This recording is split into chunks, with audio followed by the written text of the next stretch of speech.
Hey guys, be sure to like, comment, and subscribe. Also, if you haven't, please check out my Patreon if you ever get the chance. Okay, enjoy the video.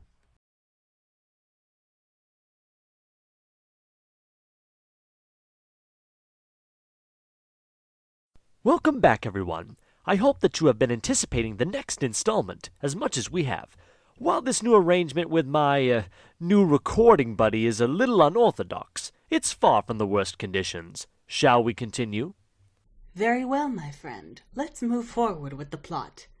We last saw our onsen house guests on the brink of pure terror, many of them having just witnessed the explosive exit of their friend Scarlet David, not to mention the return of a foe that, well, is much more formidable than their last encounter, with the inevitable possibility that he will use his newfound dark power against them. They flee to the darkened hallways through the side doors. They try to contact the bus depot to pick them up in an effort to escape. Shit, the lines are dead!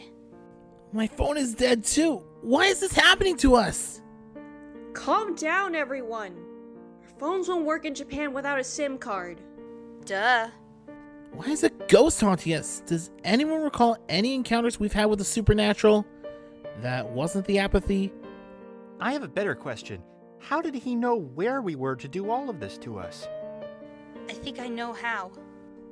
Just then, Neptune came dashing into the lobby. His eyes were red from crying like a baby.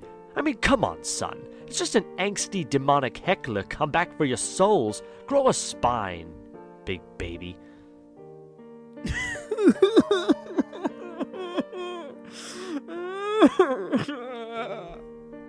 There you are. What happened to you? Were you followed? No, I saw Scarlet. He was right there on the ground. I didn't know what to do. I went to him and he just roared up at me. He looked like I don't even know what he looked like. I just started running and... I knew it. He was possessed by the power of this specter. This. Onryo? Oh dear. Huh? What's that? An Onryo is a malevolent spirit whose former hosts passed on in anger. They come back to bring harm and misfortune to their victims and anyone who gets in their way. Oh, like you. No, Oscar, I'm not an Onryo. How can you tell? My boy, I'm the victim of a divorce gone wild. There is a pretty big difference. Onryos suffer due to anger. I suffer because of loneliness and sorrow. But enough about me. We have to focus our combined energy to survive this crisis. Relay to the others what I have just told you. And Oscar told them just that, also giving Ozpin a smug rhetoric without getting it beat down. But why would this malicious spirit, this tortured soul, wish us harm? Whatever you did to give this creature a reason to assault us like this is something we can figure out later. We have to find a way to protect ourselves so we don't wind up like Scarlet. I've done a little research into creatures like this during my time in the Beacon Library. If this person, this heckler, has become an Onryo, he won't come willingly. In fact, he will fight viciously to take what he wants. What could he possibly want, though? Maybe not what, but who? Crap, this is so bad. Which is why we need a plan. What kind of a plan? Bet you anything it's gonna be nonsensical. Let's do it. Good. I have an overall outline, but we need to find the others before we can work out the details. Sounds like a plan. With the lights out, we're gonna need to stay close to each other. Everyone take someone's hand and follow me. Oscar uses his magic as a lantern to provide a little illumination for him and his comrades. Everyone from Group A clutched the hands of someone close to them as they began to progress forward. In order to give her frightened friend a little courage, Nora clasped Neptune's hand tightly. He felt much safer in the company of his good friends. Let's see what the other characters are doing. From what I can tell, the Onryo, formerly known as the Heckler, is searching for the rest of the Munchkins. Let's turn our focus over to Group B. Finally, we seem to have found a safe place to rest. I thought we'd never escape that spirit's insane wailing. I don't understand any of this. But that doesn't matter. We have to find the others and get the heckies out of here. Guys, I'm totally freaking out right now. That thing looked right at me. I swear he did. I swear he did! What do you mean, Ruby? From where I was standing, he was glaring at all of us. I can't explain it, but the way he looked at me, the negative emotions he was emitting, it was literally burning my skin. I think he wants to blast me into the sun. Why would it have a grudge against you, Ruby? I know I'm usually pretty clueless, but could you fill us in? Sure. A while back, me, my friends, Mari, and her friends put on a series of Christmas stage shows. We wanted to uplift the spirits of the community and bring goodwill during the holidays. But during the show, this creep stood up and started shouting hateful insults at us as we tried to continue. He got so annoying that I had no choice but to Hadouken him as hard as my silver eyes would allow. Apparently, I hit him so hard his physical form must have been scattered across the world. And all that remains is... An endless, cold-hearted beast made of pure hatred.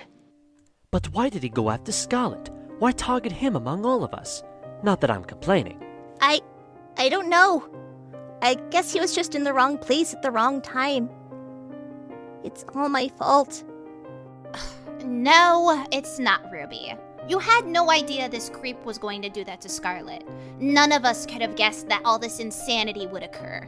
If Scarlet were with us right now, he would want us to do everything in our power to save him, protect ourselves, and survive to tomorrow's dawn. Yeah, totally. I agree 100%. Well said, Ice Queen. As long as we remain calm and keep our heads, we'll get out of this. All of us. Together. Oh, it brings warmth to my heart to see such wholesome sentiments. Unfortunately, it was never to last.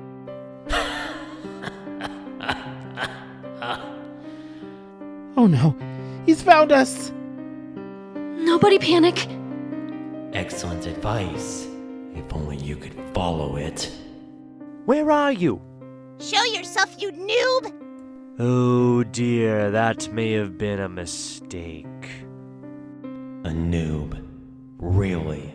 You are in the face of a literal spirit of vengeance, which, need I remind you, you were responsible for, and you choose to insult me. It would be wise of you to not provoke me, Little Red. After all, you wouldn't want to end up like your friend now, would you? Following this ominous statement, the sound of misshapen footsteps could be heard heading towards our heroes. The steps seemed malformed, like they were being done by a being no longer fully there. I like grapes. Gaze upon the visage of the once colorful Mr. David, where before ye hated sand more than hating Christensen ever could. Now, I made him better. I call this creation Scar. You monster! I think I'm gonna be sick. Aw, you don't like my new creation? Come on, I put my heart and soul into this beast. Unfortunately, because it was my first time doing something like this, his brain ended up getting scrambled in the process. So his vocabulary is now limited to I, want, and grapes, exclusively in that order. Whatever. Your opinions are irrelevant to me. Oh yeah? Well, you're irrelevant. I want grapes. First the noob comments and now this. I have voices in my head that are more insulting than you, Miss Walking Disaster. I guess I expected too much of you to come up with a better rebuttal. Some people just refuse to take me seriously. Might as well correct this imperfection. Take a deep breath, you prepubescent brats, for it shall be your last. The monstrous Onryo reaches out its ghostly hands to capture these unfortunate souls, ripe for the plucking and the improving. But Ruby Rose, being a protagonist of sound mind and body, like Kagami, comes up with a grand master plan to evade capture. Run! Run as fast as you can! You can't catch me, I'm the Crescent Rose Man! Oh boy. Everyone immediately turns around and dashes down the hall at a breakneck pace. So naturally, the Heckleman decides to take full advantage of this. Morons. I like grapes? Yes, my creation. It is playtime. At least that's what I think you said. I don't speak Groot language. Oh, whatever. After them! The possessed Scarlet dashes down the long hallway after his former friends. Due to his immense size, Sage had no hope of outrunning the deformed British beast. Scarlet, man, don't do this. Please, bruh, I'm begging you. I want grapes. I want grapes. I want grapes. No! Let me go! Let me go! Sage, no, bro, no! Sun attempts to go back for his third best homie, but is grabbed by Weiss and RWBY, who continue to drag him along with them. As they move forward, they could almost make out what seemed like a painful howl in the night. Then nothing. But he's my bro! Not anymore! Come on! Sage, however, with his final remaining seconds, looked back at his escaping comrades. This was, in fact, his plan the whole time. He knew that this monster, this Heckleman, had them dead to rights, mice running through a maze. He couldn't outrun this evil, but he could slow it down. He would buy enough time for his friends to regroup and hopefully develop a counterattack. Tell me, little boy, how does it feel to be consumed by the darkness? To be abandoned? To be left all alone? To be cast aside like you meant nothing? You're a fucking joke, bro. The only one here that's alone is you. Do your worst, you piece of shit. Fix me. Because by the time you do, my homies will have already planned your downfall. You still don't get it, do you? I've already hit rock bottom when I died. I can't fall any further. You, on the other hand. The young man's wails of pain could be heard echoing throughout the building, causing a wave of distress to wash over everyone. They were left rattled, but not defeated. Not yet, anyway. Did you guys hear that? That sounded like Sage. Quiet down, water boy. You're gonna get us caught. We better pick up the pace, though. Maybe the others aren't too far away. So Oscar decides, at the worst moment, to be a love-struck moron, and calls out to Mari in the dark, hoping she will hear him. Nevertheless, utterly sealing their fate with a whisper from his heart. Marinette? Marinette! Oscar? Oscar? Oh my god! Mari, where are you going? I'm going after her. We'll meet up with you guys later! How will you know where to find us? This place is enormous. Just remember how many adventures we've been on, Weiss. The rest will come to you. Don't worry, I promise not to eat you if I die!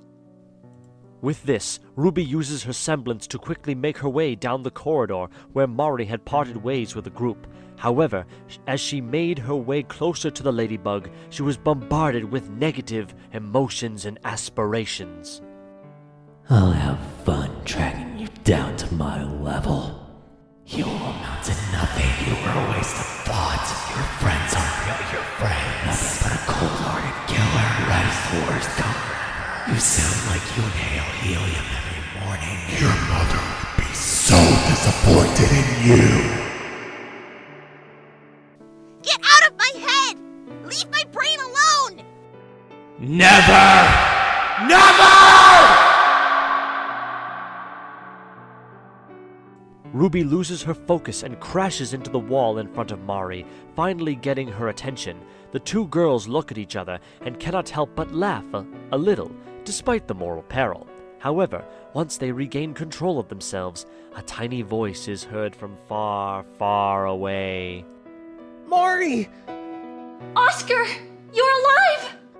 The youngsters began a slow-motion dash towards each other, but of course, It was a very deceptive sentiment, because before the two could embrace, sharp nails grabbed onto Mari's ankles and refused to let go. Oh, looky, I want a prize. Mine!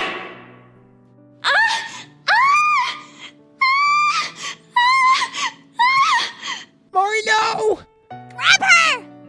Mari's friends looked down at her as they grabbed her limbs with all their might, trying to pull her back from the darkness. The hand that was sickly and gaunt was dragging her beneath the floorboards to be improved. Don't let go. I'm so cold.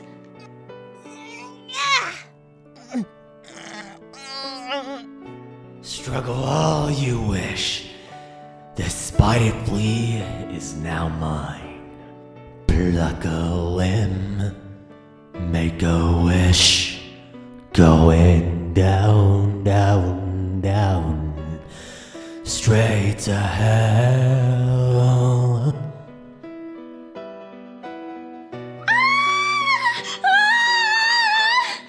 Despite the young huntsman's best efforts, the once proud and selfless Miraculous Ladybug was dragged down into a pit of sorrow and despair.